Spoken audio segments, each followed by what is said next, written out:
우리의 믿음을 가장 잘 보여주는 것은 믿음에 대한 우리의 태도라고 생각합니다. 어떻게 증거하느냐를 보면 얼마나 확실하게 믿고 있느냐를 우리는 알 수 있습니다. 증거하지 못하거나 또는 증거하지 않는 것은 성격이 문제가 아닙니다. 또 그 상황이 문제가 아닙니다. 그것은 바로 믿음의 문제입니다. 믿음이 없거나 믿음이 부족한 것입니다. 어떤 약을 통하여 큰 효과를 본 사람은 그 약의 효과를 증거하는 전도사가 될 것입니다. 어떤 의사에게 병을 고침받은 사람은 그 의사를 열심히 소개하고 다닐 것입니다. 누가 그 일을 하라고 시킨 것도 아니고 누가 그에게 그렇게 해달라고 요청한 것도 아니지만 내가 경험하고 내가 확신하기에 스스로 그것을 전하게 되는 것입니다. 우리는 주로 예배를 드리거나 기도를 하거나 또 하나님의 말씀을 읽는 것에는 다소 관심을 가지지만 잃어버린 영혼을 구원하는 일에는 많은 관심을 두고 있지 않아 보입니다. 어떤 때는 너무나도 무관심해 보이는 것 같기도 합니다. 신학자이고 또 목회자인 존 스토트가 오래전에 썼던 그 책 제목이 기억에 남습니다. 전도하지 않는 죄라는 책이었습니다. 거기에서 오늘 설교 제목이 나왔습니다. 무전유죄. 전도하지 않는 것도 죄가 될 수 있을까요? 그 책은 이렇게 시작합니다. 만일 복음이 주장하는 대로 기쁜 소식이며 우리를 확신시키고 있는 것인데 우리가 예수 그리스도를 모르고 죽어가는 이웃에게 복음을 전하지 않는다면 우리는 죄를 범하게 되는 것이다. 시작부터 존 스토트 목사님은 너무나도 강력하게 이야기하고 있지만 실제로 우리의 모습, 우리가 전도하지 않는 모습을 정죄하는 것이 아닙니다. 저자가 이 책을 통해 이야기하고자 하는 것은 교회가 정말로 진정한 소명을 알고 있다면, 그 소명에 충실하고자 한다면 절대로 침묵하고 있을 수 없다라고 이야기하기 위해서 이렇게 이야기합니다. 여러분들은 예수 그리스도를 믿는 자로서 얼마나 증거하는 삶을 살아가고 계십니까? 증거하는 모습을 통하여 예수 그리스도를 믿는 믿음을 제대로 보여주고 있습니까? 생각하면 할수록 이 존 스토트 목사님의 말이 맞다고 생각됩니다. 복음이 정말 우리 인생 최고의 기쁜 소식이고 우리가 그렇게 확신하고 있는 것이라면 그 복음을 다른 사람에게 전하지 않을 수 없지 않겠습니까? 여러분에게 예수 그리스도의 이야기, 복음이 얼마나 좋은 소식입니까? 만약에 여러분이 예수님을 믿었는데 예수님을 이야기하지 않아도 괜찮다면 여러분은 진짜 예수님을 알고 있는 게 아닐 수도 있습니다. 이렇게 좋은 소식을 다른 사람들에게 전하지 않아도 우리가 너무나도 편하게 잠을 잘 수 있다면 그것은 진짜 좋은 소식이 아닐 수 있습니다. 정말로 이 복음의 가치를 아는 사람이라면 이 이야기를 하지 않고서는 견딜 수 없어야 합니다. 말하지 않고는 견딜 수가 없어야 한다라는 것입니다. 예수 그리스도만이 길이고 진리고 생명이다. 그를 믿어야만 천국에 갈 수 있다라고 말할 수밖에 없어야 하는 것입니다. 이것이 바로 복음, 좋은 소식을 아는 사람들의 모습입니다. 하지만 안타깝게도 오늘날 그리스도인이라고 불리는 사람들이 전도를 거의 하지 않습니다. 전도는 어떤 특별한 은사나 교육을 받은 사람만이 하는 것이라고 잘못 생각합니다. 하지만 우리가 하나 살펴볼 것은 우리가 잘 아는 마태복음 28장 18절에서 20절 말씀, 지상 최대의 명령, 지극히 높은 명령이라고 우리가 이름을 붙여놓은 말씀입니다. 그런데 재미있는 것은 예수님께서 이 명령을 주시기 전에 하신 말씀입니다. 그리고 이 명령을 주신 대상입니다. 마태복음 28장 16절에서 17절 말씀에 보면 11 제자가 갈릴리에 가서 예수께서 지시하신 산에 이르러 예수를 배웠고 경배하나 아직도 의심하는 사람들이 있더라. 이미 예수님께서는 부활하신 후 40일 동안을 제자들에게 나타나셔서 당신을 보이셨습니다. 그런데 놀라운 것은 이 마지막 순간에까지도 제자들 가운데는 의심하는 사람들이 있더라라고 성경 기자가 기록하고 있는 것입니다. 예수님께서는 이렇게 위대한 명령을 완벽한 사람들에게 주시지 않았습니다. 의심하는 사람들, 불완전한 사람들에게 주셨습니다. 11명의 사람들, 비겁하고 변덕 많고 큰 소리만 잘 치며 뒤로 가서는 언제든지 딴짓할 수 있는 그 사람들에게 주셨다라는 것입니다. 그들의 모습을 조금도 미화시키지 않고 현실을 그대로 기록하고 있는 것은 우리에게 얼마나 놀라운 위로인지 모르겠습니다. 이 말씀이야말로 우리의 연약함, 이 땅에 있는 교회의 연약함을 잘 설명해 주는 말씀입니다. 우리도 주님을 경배합니다. 그러나 여전히 우리에게는 연약함이 있습니다. 복음 전파는 결코 우리의 자신감으로 하는 것이 아닙니다. 우리 자신의 연약함에 대한 인식 속에서 감당하고 있는 것임을 이 말씀을 통해서 우리들은 분명히 알 수 있습니다. 이 복음 전파의 명령을 11명에게 넘겨주고 떠나셨다는 것은 정말 기적과도 같은 말입니다. 그리고 예수님은 이 명령을 오늘 우리들에게도 맡기고 계십니다. 여러분들은 전도하고 계십니까? 오늘 본문에서 우리는 예수님을 열심히 전도하는 한 사람을 만날 수 있습니다. 그는 유대인들에게 열심히 예수님을 증거하다가 감옥에 갇히기도 하고 죽음의 고비도 여러 번 넘기기도 하였습니다. 그는 바로 예수님의 12제자 중에 한 사람인 베드로입니다. 본문은 베드로 사도가 사도로서는 처음으로 이방인인 고넬료에게 복음을 전하는 장면을 보여주고 있습니다. 고넬료를 비롯해 그의 친척들과 친구들에게 복음을 전하는 베드로의 설교 내용입니다. 설교의 후반부를 보면 베드로의 설교로 인해서 고넬료와 그의 친척들이 다 예수를 믿고 죽게 돌아오는 감동적인 장면이 기록되어 있습니다. 고넬료는 다 아시는 것처럼 하나님을 경외하는 사람이었습니다. 그러나 그 사실 자체만으로 그는 구원받은 사람은 아니었습니다. 하나님을 믿고 해당에 가서 예배를 참석하며 살았지만 그는 여전히 구원받지 못하고 있었던 것입니다. 그런데 드디어 구원을 받고 세례를 받습니다. 사도행전 10장 48절에 보면 명하신 예수 그리스도의 이름으로 세례를 베풀라 하니라. 그들이 베드로에게 며칠 더 머무기를 정하니라. 아니, 어떻게 이방인이었던 고넬료와 그의 친척들이 구원받고 세례를 받을 수 있었던 것일까요? 그것은 베드로가 편견을 깨고 복음을 전했기 때문입니다. 베드로가 하나님의 인도하심을 따라 이방인들에 대한 그 편견을 깨고 욥바에서 가이사랴 무려 50km의 거리를 마다하지 않고 가서 복음을 전했기 때문입니다. 이에 로마서 10장 14절 말씀은 이렇게 이야기합니다. 그런즉 그들이 믿지 아니하는 일을 어찌 부르리요? 듣지도 못한 일을 어찌 믿으리요? 전파하는 자가 없이 어찌 들으리요? 그렇습니다. 베드로의 전도가 없었다면 고넬료는 여전히 참된 그리스도인으로 변화되지 못했을 것입니다.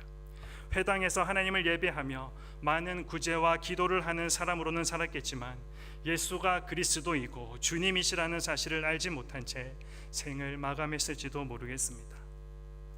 그러기에 우리도 전해야 합니다. 전하는 자가 없이 어찌 들을 수 있고 듣지 못하는 자가 어찌 믿을 수 있겠습니까? 하지만 이렇게 말씀을 드리는 순간에도 솔직히 전도는 너무나도 부담스럽다라고 생각하시는 분들이 계실 것입니다. 그렇다면 우리는 이렇게 부담스러운 이 전도를 왜 해야 하는 것일까요? 먼저 그리스도인은 증인이기 때문입니다. 전도, 우리가 말하는 것처럼 너무나도 쉽지 않은 일입니다. 그것은 오늘 베드로에게도 마찬가지였습니다. 욥바에서 가이사랴까지 그 먼 거리도 문제였겠지만 무엇보다도 이방인들에 대한 편견이 너무 심했기 때문입니다. 유대인들은 이방인들에게는 구원이 없다, 오직 구원은 유대인에게만 있다라는 철저한 의식을 갖고 살았습니다. 베드로도 예외는 아니었습니다. 굳이 이방인들에게까지 이 복음을 전해야 하나라는 생각을 갖고 있었습니다. 가이사랴에 도착해 고넬료를 만나기 전까지는 베드로도 그렇게 생각하고 있었습니다. 그런데 그가 고넬료를 만나는 순간 깨닫게 됩니다. 오늘 본문 34절과 35절 말씀입니다. 베드로가 입을 열어 말하되 내가 참으로 하나님은 사람의 외모를 보지 아니하시고 각 나라 중 하나님을 경외하며 의를 행하는 사람은 다 받으시는 줄 깨달았도다. 무슨 말입니까? 하나님은 하나님을 경외하는 사람, 하나님을 만나고 싶어 하는 사람이라면 누구든지 다 받으신다라는 것입니다. 하나님의 백성이 되는 그 조건은 외모나 혈통, 국적, 돈을 얼마나 많이 가졌느냐 이것이 아닙니다. 얼마나 그가 진실하게 하나님을 경외하고 사랑하느냐에 달려있는 것입니다. 그런데 여기서 던져야 할 질문은 이것입니다. 베드로가 어떻게 고넬료를 만나게 되었습니까? 하나님께서 베드로에게 한 상을 보여주셨기 때문입니다. 하지만 그런데도 그 뜻을 깨닫지 못하자 성령을 보내셔서 말씀으로 깨닫게 하시고 그의 마음을 움직이신 것입니다. 그렇게 해서 가이사랴에 있는 고넬료의 집까지 베드로가 오게 된 것입니다. 무엇을 이야기합니까? 사도행전 1장 8절에 오직 성령이 너희에게 임하시면 너희가 권능을 받고 예루살렘과 온 유대와 사마리아와 땅끝까지 이르러 내 증인이 되리라 하시리라. 예수님께서 하신 이 말씀을 듣고도 예루살렘과 유대인들은 크게 벗어나지 못한 채 이방인들을 향하여 복음을 전하지 않는 이 베드로에게 증인의 삶을 살 수 있도록 인도하셨다라는 것입니다. 여러분, 하나님께서는 왜 베드로에게 욥바에서 가이사랴까지 50km의 먼 거리를 여행해 고넬료를 만나게 하신 것입니까? 세상 가운데 왜 저와 여러분들을 교회로 구분하여서 불러주셨습니까? 그것은 우리가 다 그리스도의 증인이기 때문입니다. 본문 39절을 보면 드디어 고넬료와 그의 친척들에게 입을 연 베드로가 이렇게 말하고 있습니다. 우리는 유대인의 땅과 예루살렘에서 그가 행하신 모든 일의 증인이라. 여러분도 그가 행하신 모든 일의 증인이십니까? 예수님께서 우리를 위해 십자가에서 죽으시고 부활하신 것을 믿으십니까? 우리를 위해 십자가에서 물과 피를 다 쏟으신 그 사랑, 그 은혜, 그것으로 말미암아 믿고 구원을 얻으셨습니까? 증인은 아무나 될 수 있는 것이 아닙니다. 자격이 있어야 합니다. 구약시대 재판법에도 보면 증인은 최소한 2-3사람으로 하라고 하셨습니다. 그리고 무엇보다 증인의 최고의 자격은 현장을 목격한 사람이어야 합니다. 하나님은 예수님의 십자가 사건의 현장 목격자를 미리 택하셨습니다. 41절 말씀에 보면 모든 백성에게 하신 것이 아니요 오직 미리 택하신 증인 곧 죽은 자 가운데서 부활하신 후 그를 모시고 음식을 먹은 우리에게 하신 것이라. 베드로는 십자가 사건의 목격자입니다. 뿐만 아니라 부활 사건의 목격자입니다. 베드로는 부활하신 주님을 모시고 함께 식사도 했습니다. 이것은 예수님의 육체적 부활을 의심할 수 없게 만드는 분명한 증거입니다. 즉 이 모든 것은 예수님에 대해 본 것을 증언하라고 베드로에게 보여주셨던 것입니다. 전도는 증언입니다. 오늘 본문 42절과 43절 말씀에 보아도 전도하되 증언하게 하셨고 또 증언하되, 오늘 우리는 증언의 명령을 받았습니다. 예수 그리스도를 체험적으로 아는 것은 단지 1세기에 예수 그리스도와 함께 생활했던 그 사도들에게만 주신 것이 아닙니다. 시간과 공간을 초월하여서 모든 시대, 모든 지역의 성도들 또한 예수 그리스도를 체험적으로 아는 자들입니다. 성도란 결코 남의 말을 들어서 예수 그리스도를 아는 자들을 가리키지 않습니다. 오직 자신의 삶 가운데서 살아계신 예수 그리스도를 직접 만나고 그의 역사를 체험한 자들이라야 비로소 성도라고 할 수가 있습니다. 매일 매 순간 부딪히는 삶 속에서 예수 그리스도의 그 숨결을 느끼고 그의 돌보심의 손길을 체험할 수 있을 때, 그때야 비로소 성도라고 할 수가 있는 것입니다. 사도를 증인으로 세우셨던 예수님께서 오늘 저와 여러분을 증인으로 선택하셨습니다. 아직도 예수가 그리스도이고 주님이시라는 사실을 모르는 사람들에게 예수가 그리스도이시고 주님이시라는 이 놀라운 사실을 증언해야 하는 증인들입니다. 존 스토트 목사님의 말대로 증인이 증언을 하지 않으면 그것은 죄입니다. 저와 여러분이 이 증인의 삶을 살게 되기를 소망합니다. 다음으로 부담스러운 전도 왜 해야 하는 것입니까? 그리스도인의 삶의 이유이기 때문입니다. 런던에 가면 성 바울 성당이 있습니다. 이 성당을 누가 지었냐 하면 바로 크리스토퍼 레인이라는 건축가입니다. 하루는 그가 건축 기술자들이 일하고 있는 공사장을 돌아보다가 새 석공이 일하고 있는 것을 보게 되었습니다. 그리고 그들에게 똑같은 질문을 하게 됩니다. 당신은 지금 무엇을 위해 일하고 계십니까? 그랬더니 한 사람은 굉장히 신경질을 내면서 먹고 살기 위해 일합니다라고 대답했고, 또 한 사람은 보면 모르겠습니까? 집을 짓고 있습니다라고 아무렇지 않게 대답했습니다. 그런데 마지막 한 사람은 너무나도 감격하면서 이렇게 대답합니다. 지금 나는 하나님을 기쁘시게 하기 위해 성전을 짓고 있습니다. 어떤 사람들은 사람 사는 것이 다 똑같다라고 이야기합니다. 하지만 그렇지가 않습니다. 물론 삶의 행위는 다 비슷해 보일 수 있습니다. 그러나 세속공의 삶에서 보듯이 삶의 질과 이유는 다른 것입니다.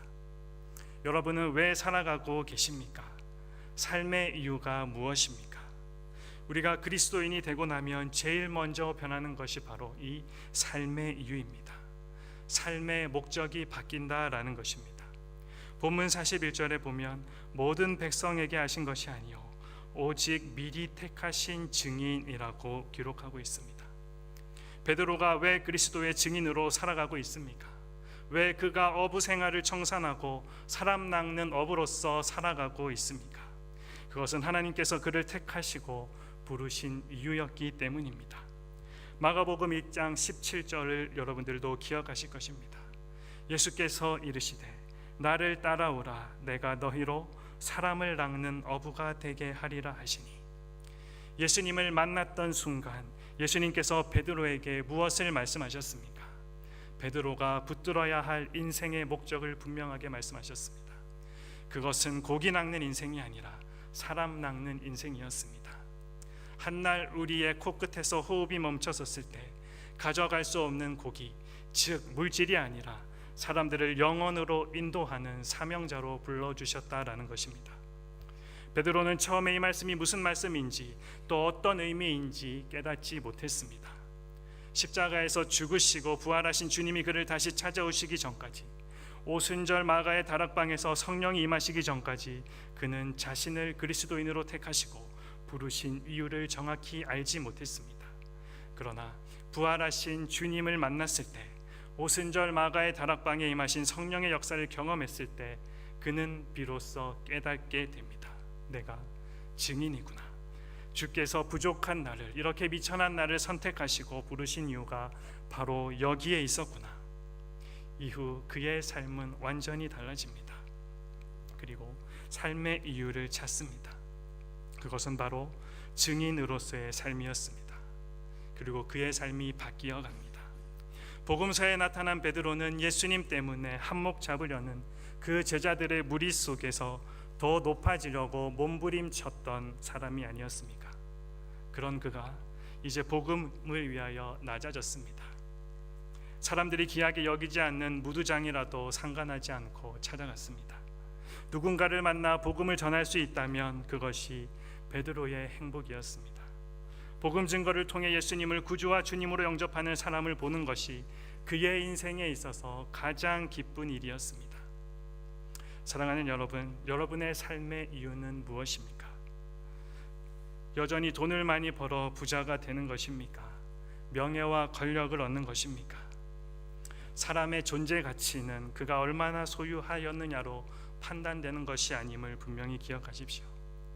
그 사람이 얼마나 소유하였느냐가 아니라 그 사람이 얼마나 존재 목적을 기억하고 그 목적대로 살아가고 있는가로 판단된다라는 사실을 우리는 잊어서는 안 됩니다. 웨스터민스터 소요리 문답에서 우리의 존재의 목적을 이렇게 말해주고 있습니다. 제1문입니다. 사람의 제일 첫째 되는 목적이 무엇입니까? 우리 답을 함께 하도록 하겠습니다.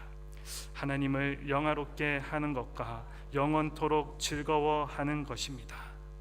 사람의 제일 가는 목적, 그것은 하나님의 나라와 영광을 위하여 사는 것입니다. 하나님 나라의 확장을 통해 드러나는 그 하나님의 영광과 그 영광을 즐거워하며 우리들에게 주어진 복음을 증거하는 것입니다. 그러기에 우리는 증언하여야 합니다. 베드로가 증언하였던 것처럼 우리도 증언하여야 합니다. 예수님이 그리스도이시고 예수님이 주님이시라고 우리는 분명히 증언하여야 합니다. 아직 예수님을 알지 못하는 주위에 있는 사람들을 VIP로 작정하셔야 합니다. 그들이 복음을 들을 수 있도록 우리가 기회를 마련해 주어야 합니다. 그들을 위해 기도하며 초대장을 나누어 주어야 합니다. 이유가 무엇입니까? 우리가 왜 그렇게까지 해야 합니까? 이유는 단 하나, 그것이 우리가 살아가는 목적이고 삶의 이유이기 때문입니다. 마지막으로 이 부담스러운 전도 우리가 왜 하는 것입니까? 이것은 바로 그리스도인에게 주어진 명령이기 때문입니다.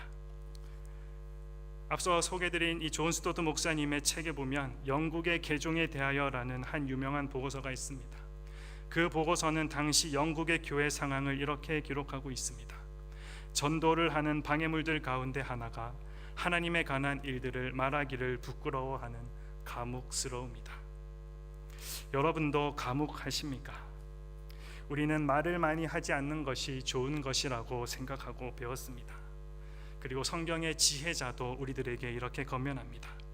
미련한 자라도 잠잠하면 지혜로운 자로 여겨지고 그의 입술을 닫으면 슬기로운 자로 여겨지느니라. 우리 속담에도 침묵은 금이다 라는 말이 있습니다. 이 말들은 분명히 진리의 일면을 담고 있습니다. 자신이 잘 알지 못하는 경우에는 아는 척하기보다 입을 닫고 남의 말을 경청하는 것이 더 지혜롭다라는 것입니다. 또한 무의미한 말이나 저속한 잡담 또는 남을 헐뜯는 말을 하는 것보다는 차라리 입을 닫고 있는 것이, 침묵하는 편이 더 낫다라고 우리들에게 지혜를 주는 것입니다. 말하는 것보다 침묵이 더 필요할 때가 있습니다. 그러나 어떨 때는 침묵을 깨고 적극적으로 자신의 이야기를 해야 할 때도 있습니다. 베드로는 복음을 들어야 하는 사람들 앞에서 감옥하지 않았습니다. 침묵하지 않았습니다. 그는 편견을 집어던져버리고 이방인인 고넬료와 그의 친척들과 친구들 앞에서 복음을 전했습니다. 아니, 성령이 임하자 그는 복음을 위해 목숨까지도 내놓게 됩니다. 사도행전 4장 18절에서 20절을 여러분들은 기억하십니까? 그들을 불러 경고하여 도무지 예수의 이름으로 말하지도 말고 가르치지도 말라 하니 베드로와 요한이 대답하여 이르되 하나님 앞에서 너희의 말을 듣는 것이 하나님의 말씀을 듣는 것보다 옳은가 판단하라. 우리는 보고 들은 것을 말하지 아니할 수 없다 하니. 여러분들이 이 말씀의 배경을 잘 알고 계실 겁니다.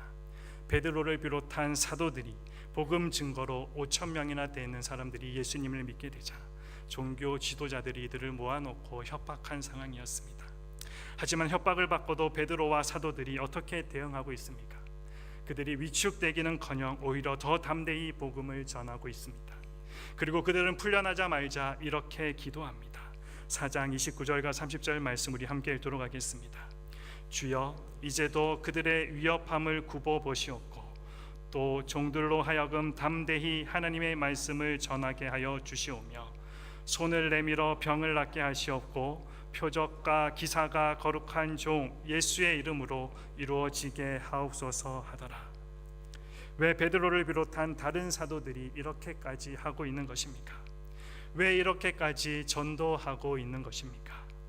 그것은 복음을 전하는 것이 하나님의 명령이었기 때문입니다. 본문 42절에서도 베드로는 분명하게 이야기합니다.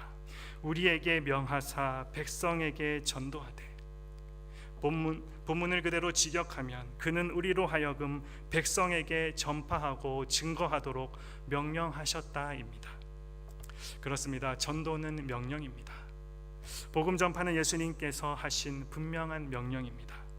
우리 그리스도인들에게 시간 날 때마다 잠시 복음 전하라라고 부탁한 내용이 아닙니다. 왜 복음 전파가 부탁이 아니라 명령이어야 합니까? 그 이유가 무엇입니까? 그것은 가장 시급한 일이기 때문입니다. 죽어가는 영혼을 보고 그를 살리는 것보다 더 중요한 일이 어디에 있겠습니까? 하물며 하나님께서 사랑하시는 사람들, 독생자 예수 그리스도를 내어주실 만큼 사랑하는 사람들, 그들이 여전히 사망의 그늘에 앉아 있는데 그 영혼들을 어떻게 그냥 보고만 있을 수 있겠습니까? 그래서 하나님은 명령하고 계십니다. 하나님께서 이 땅에 보내신 예수 그리스도가 재판장이신 동시에 제사함을 주시는 구원자인 것을 분명하게 전하라고 명령하셨습니다. 만약 복음을 들어야 하는 그들이 이것을 듣지 못한 채로 호흡이 멈추게 된다면 그들은 모두 구원자이신 예수 그리스도가 아니라 재판장이신 예수 그리스도를 만날 수밖에 없기 때문입니다. 사도행전을 보십시오. 아니, 오늘 본문을 보십시오. 하나님의 그 전도 열심이 느껴지지 않습니까? 50km나 떨어져 있는 베드로에게 환상을 보여주시고 성령을 통해 말씀하셔서 욥바에서 가이사랴까지 인도하시며 자신을 경외하는 고넬료와 그의 친척들과 친구들에게 복음을 전하게 하시는 하나님의 그 열심이 느껴지십니까? 그들을 구원하지 않으면 안 되는 하나님의 그 마음이 느껴지십니까? 여러분, 우리가 전도해야 합니다. 여러분이 보시는 이 바이올린의 누구의 바이올린인지 여러분들은 아시겠습니까? 1912년 침몰했던 타이타닉호의 악장 웰레스 하틀리의 바이올린입니다. 그의 바이올린은 경매에서 90만 파운드, 약 15억 원에 낙찰되었고, 이 사실이 전 세계 언론에 보도되어 세계의 큰 관심과 주목을 받기도 하였습니다. 우리가 잘 아는 대로 이 타이타닉 영화가 참 많은 인기를 가져왔었습니다. 이 영화를 보면서 너무나도 많은 사람들이 감동을 받고 눈물도 흘렸습니다. 그것은 배가 침몰하는 그 순간에 그 비극 속에 나타난 영웅들의 모습 때문이었습니다. 거기에는 많은 영웅들이 있었습니다. 사랑하는 여인을 위해서 마지막 목숨을 내어놓는 주인공 제프라는 남자 주인공, 그도 일종의 영웅입니다. 또 침몰하는 배를 끌어안고 마지막까지 침착하게 배에 키를 붙들고 배와 함께 가라앉는 그 배의 캡틴 스미스도 일종의 영웅이라고 할 수가 있습니다. 그리고 구명보트에 사람들을 실어주고 살리기 위해서 끝까지 노력하는 선원들, 그들도 영웅이라고 할 수 있습니다. 그러나 영화를 보면서 가장 감동을 받은 장면은 바로 배가 침몰하고 있는 그 상황 속에서도 침착함을 잃지 않고 마지막 순간까지 악기를 붙들고 음악 연주를 하고 있었던 악사들의 모습입니다. 이 악사들의 악장이 바로 아까 소개드린 웰레스 하틀리입니다. 그리고 그 바이올린이 이 웰레스 하틀리의 바이올린입니다. 물론 영화이기 때문에 많은 부분들이 각색되었습니다. 특히 주인공의 이야기는 더군다나 더 그렇습니다. 그러나 끝까지 침착하게 사람들의 마음을 안정시키기 위해 찬양 가사의 메시지를 통해서 하늘의 소망을 바라보게 했던 이 악사들의 연주는 사실이었습니다. 목격자들의 증언을 통해 확인되기도 했습니다.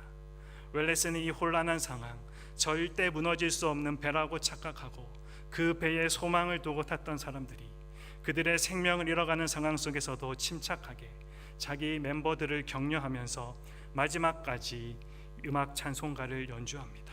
그리고 사람들을 침몰해가는 그 뱃속에서 이 찬양을 통해서 마지막 메시지를 듣게 합니다. 우리가 잘 아는 찬양의 가사 내용입니다. 내 주를 가까이 하게 함은 십자가 짐 같은 고생이나 내 일생 소원은 늘 찬송하면서 주께 더 나가기 원합니다. 천성에 가는 길 험하여도 생명길 대난이 은혜로다. 천사 날 부르니 늘 찬송하면서 주께 더 나가기 원합니다. 시간이 지난 후 그리고 계속해서 이 장면을 보아도 참으로 지금 이 시대에 이 웰레스 같은 진정한 영웅들이 필요한 것이 아닌가 느끼게 됩니다. 이 무너지는 세상이라는 배를 타고 살아가면서 소망의 근거를 잘못 이해하고 살아가고 있는 사람들, 그래서 언젠가 이 세상이 무너질 때 아무 것에도 기댈 수 없는 사람들에게 예수님만이 유일한 소망이다라고, 그 주님께로 나아오길 원한다라고 이 메시지를 외칠 수 있는 사람들이 이 시대는 필요로 하고 있습니다. 이 땅의 그리스도인들이 이런 사람들이 되어야 합니다. 전도하는 사람들, 그들은 이 시대에 빛나는 영웅입니다. 성경은 우리들에게 분명히 약속하고 있습니다. 우리 다니엘에서 말씀 함께 읽도록 하겠습니다. 지혜 있는 자는 궁창의 빛과 같이 빛날 것이요 많은 사람을 옳은 대로 돌아오게 한 자는 별과 같이 영원토록 빛나리라. 많은 사람들을 옳은 대로 돌아오게 한 사람, 그들은 나중에 별처럼 영원토록 빛나게 할 것이다. 우리 시대는 이런 믿음의 성도를 기다리고 있습니다. 저와 여러분이 그런 복음에 대한 소망을 던지는 전도자가 되지 않으시겠습니까? 참으로 사랑하는 여러분, 우리가 죽는 것이 분명한 사실인 것처럼 이 땅에 남아있는 저와 여러분이 마지막까지 감당해야 할 목적과 사명은 복음 전파입니다. 증인이 되는 것입니다. 영생이 있다는 것에 대한 증인, 예수 그리스도를 통해 제사함을 받고 하나님의 자녀가 되었다는 사실에 대한 그 증인, 우리 모두는 복음 전파 그리고 전도를 위해 증인으로 존재하는 것임을 잊지 마십시오. 우리 모두는 전도해야 한다는 이 하나님의 말씀을 너무나도 많이 듣고 있습니다. 그리고 지금도 듣고 있습니다. 너무 자주 듣다 보면 그 말씀이 마음에 와닿기보다는 오히려 마음에 불편함만 줄 때가 있습니다. 하지만 여러분, 10번을 듣고 100번을 들었어도 그 말씀에 순종하지 않는다면 우리는 그 말씀을 듣지 않은 것과 마찬가지입니다. 오늘 말씀을 듣는 것으로만 끝내는 것이 아니었으면 좋겠습니다. 우리 자신을 한번 돌아보고 이번 기회에 나도 한 사람 주님께로 인도해 감으로 예수님의 이 복음 전파 명령에 순종해 가는 복된 성도님들 되시기를 주님의 이름으로